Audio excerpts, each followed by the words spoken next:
2021 विधानसभा निर्वाचन बेले आपन जदि मन पकेबे से ममता बनर्जी नंदीग्राम हारला आसिक लड़िले भवानीपुर रे एवं जीतिले से भवानीपुर 58,000 रु सामान्य अधिक भोट रे जीति थिले।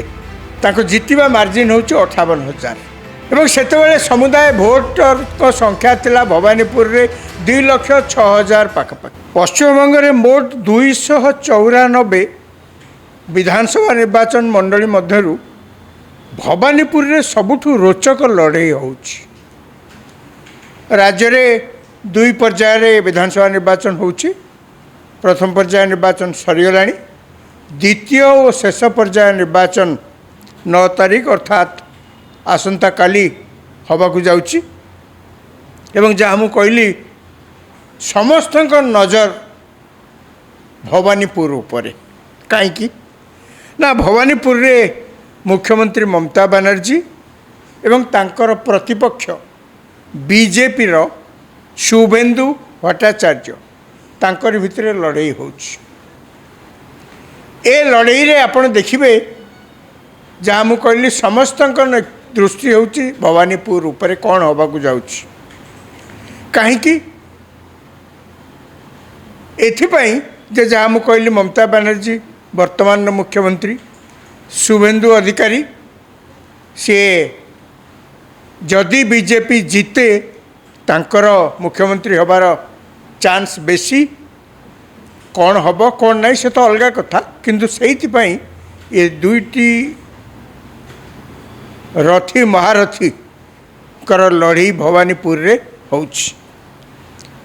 2021 रे जेतेबेले निर्वाचन होइतिला पश्चिमबंग रे सेतेबेले ममता बनर्जी नंदीग्राम रे जाई लड़ाई करथिले। सेठी मध्य तांको विरुद्ध रे थिले शुभेन्दु अधिकारी।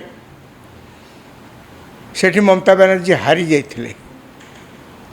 तापरे किछि मास परे भवानीपुर रे निर्वाचन हला, सेठू से जीतिले। एथरक से भवानीपुर रे लड़ुचंती एवं शुभेन्दु अधिकारी नंदीग्राम छाड़ी भवानीपुर रे प्रार्थी पत्र दाखल करचंती।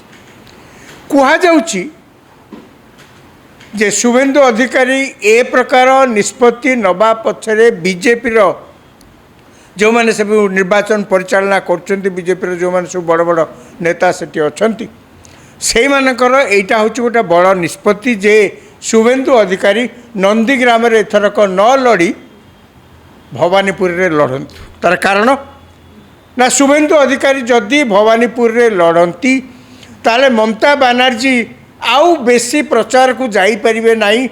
निज गड़ बंचई रखिया पाई पुणी शुभेन्दु अधिकारी जेते प्रतिपक्ष प्रार्थी अछंती निज गड़ बंचई रखिया पाई अनेक समय से भवानीपुर रे कॉन्सेंट्रेट करिवे।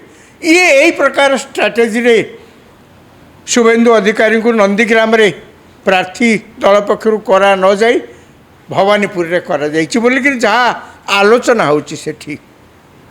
एमती गोटे दृश्य आम देखी 2024 विधानसभा निर्वाचन ने ओडिशा रे लोकसभा एवं विधानसभा निर्वाचन एका समय होता 2024 रे।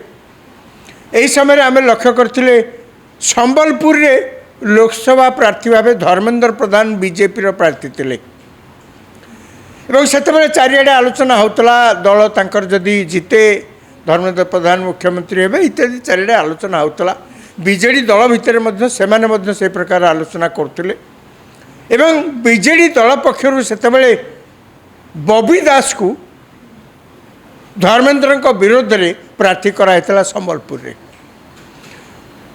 उभय धर्मेंद्र एवं बबी दास संबलपुर सहित तांकर किछि लेन देन नाही।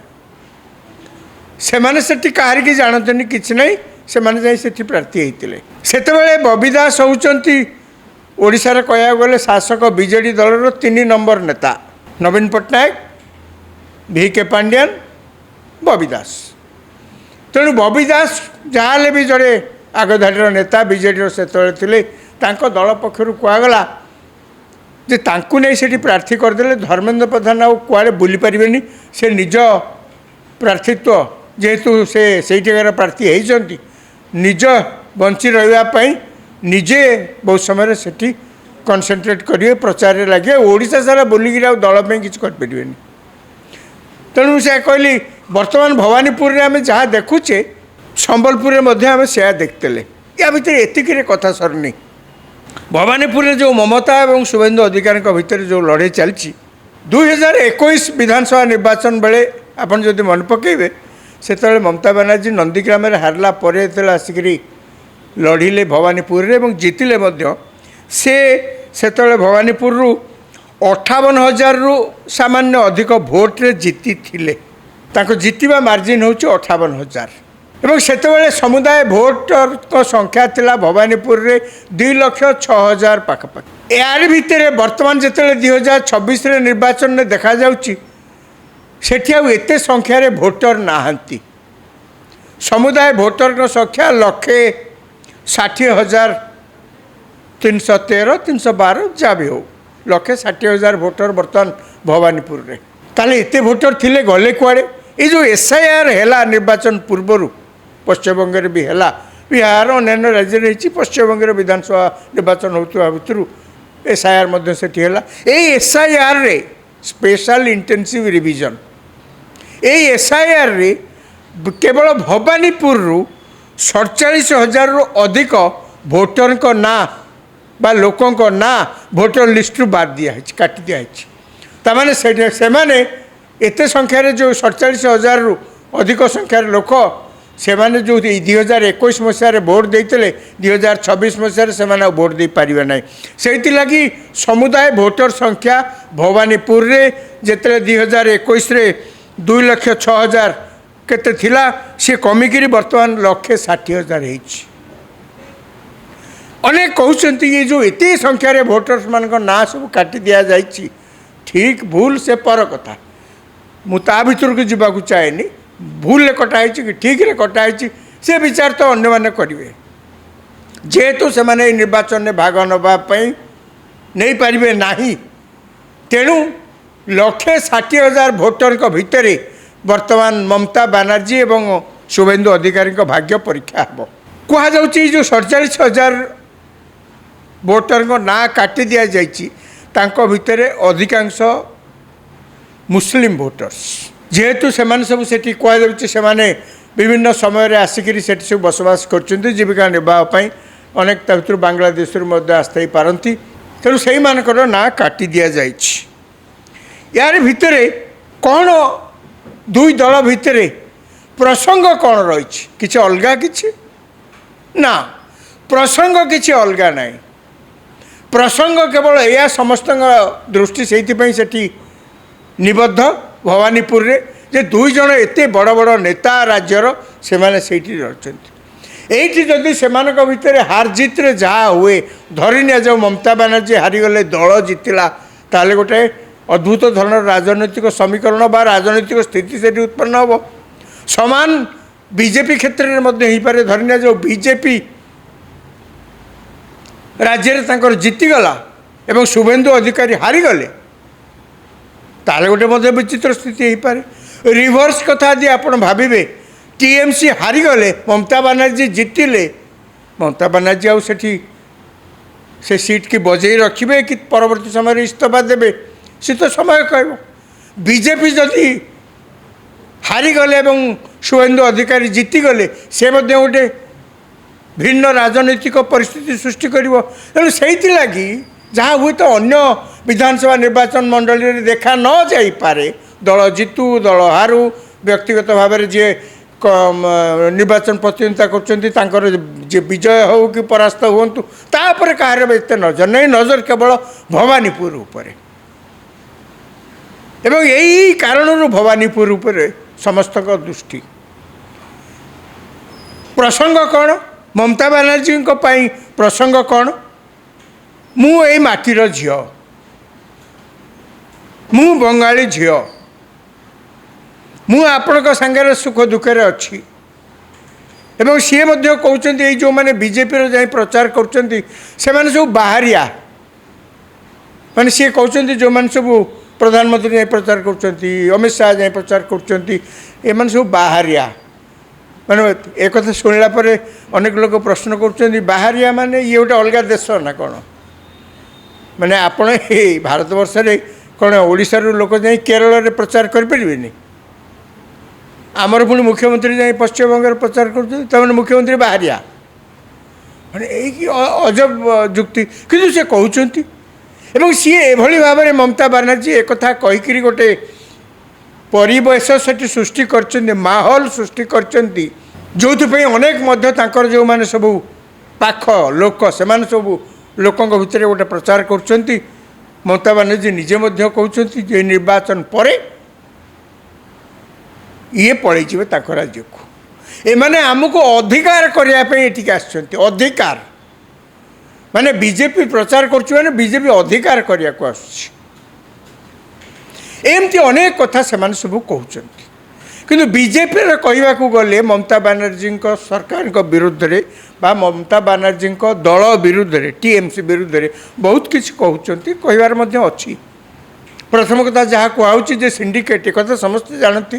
ମମତା ବାନାର୍ଜୀଙ୍କ ସମୟରେ ସେ 3 ଥର ମୁଖ୍ୟମନ୍ତ୍ରୀ ହେଇସାରିଲେଣି। ଏଥରକ ଯଦି ଜିତନ୍ତି ଚତୁର୍ଥ ଥର ପାଇଁ ତାଙ୍କ ଦଳ ଜିତିବ, ସେ ମଧ୍ୟ ଜିତିବେ। ତେଣୁ ସିଏ କହୁଛନ୍ତି ତାଙ୍କ ବିରୁଦ୍ଧରେ ଅଭିଯୋଗ ହେଲା ଯେ ଦୀର୍ଘ ବର୍ଷ ରହିଲା ଫଳରେ ଏ ରାଜ୍ୟରେ କଳକାରଖାନା ଏବଂ ଶିକ୍ଷିତ ଲୋକମାନଙ୍କର ସାଧାରଣ ନିଯୁକ୍ତି ପାଇଁ କୌଣସି ପ୍ରକାର ପଦକ୍ଷେପ ନିଆଯାଇ ନାହିଁ। ଯୁଆଡ଼େ ଯେତେବେଳେ ଦେଖିବ ଖାଲି ମମତା ବାନାର୍ଜୀ କହିଲେ ଏଇଆ କେବଳ ସେ କହୁଛନ୍ତି ଯେ ସେଣ୍ଟର ଏମିତି ତାଙ୍କୁ ଅବହେଳା କଲା, ସିଏ ଏମିତି ତାଙ୍କୁ ହଇରାଣ କଲା, ସେ ସବୁବେଳେ ଅଭିଯୋଗ। ମମତା ବାନାର୍ଜୀ ସବୁବେଳେ ଦେଖିବେ ରାତି ପାଇଲା ପରେ ସବୁବେଳେ କାହା ନା କାହା ନାଁରେ ଅଭିଯୋଗ, ଆଉ ମକଦ୍ଦମା ଯାଇକିରି ହାଇକୋର୍ଟ ହେଉ କି ସୁପ୍ରିମକୋର୍ଟର ହେଉ।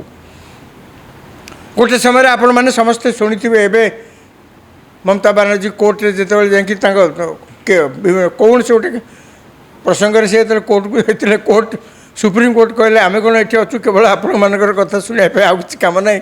ମାନେ ଏଭଳି ଭାବେ ମଧ୍ୟ ଲାଇଟର ଟୋନ୍ରେ ମଧ୍ୟ କହିଥିଲେ। ମମତା ବାନାର୍ଜୀ ଶାସନକୁ ଆସିଲା ଦିନୁ କହିବାକୁ ଗଲେ ପଶ୍ଚିମବଙ୍ଗ ବହୁତ କ୍ଷତିଗ୍ରସ୍ତ ହୋଇଛି। ପୂର୍ବରୁ ବାମପନ୍ଥୀ ସରକାର ଥିଲାବେଳେ କିଛି କରିଦେଉନଥିଲେ, ସବୁ ତାଲା ପକାଇ ଦେଉଥିଲେ। ସବୁ କଳକାରଖାନାରେ ଦେଖିବେ ତାଲା ପଡ଼ିଛି।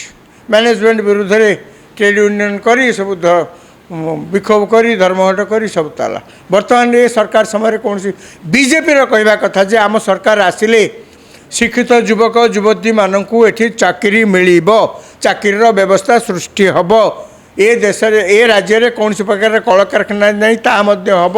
ଖାଲି ସେତିକି ନୁହେଁ, ଟିଏମ୍ସି ଅମଳରେ ଏମ୍ସି ସରକାର ବିରୁଦ୍ଧରେ ଯେଉଁ ବଡ଼ ଅଭିଯୋଗ ହେଉଛି, ଏଠି ମହିଳାମାନେ ସୁରକ୍ଷିତ ନୁହନ୍ତି, ହିଂସାକାଣ୍ଡ ସବୁବେଳେ। ପଶ୍ଚିମବଙ୍ଗରେ ନିର୍ବାଚନ ମାନେ ଦେଶର କୌଣସି ଜାଗାରେ ଏତେ ସଂଖ୍ୟାରେ ହିଂସାକାଣ୍ଡ ହୁଏନି ଯାହା ପଶ୍ଚିମବଙ୍ଗରେ ହୁଏ। ଏବଂ ସେଠି ସିଣ୍ଡିକେଟ୍ ରାଜ ଚାଲିଛି। ଏ ସବୁର ବିଜେପି ସରକାରକୁ ଆସିଲେ ଜବନିକା ପଡ଼ିବ ବୋଲି ବିଜେପି ପକ୍ଷରୁ କୁହାଯାଉଛି।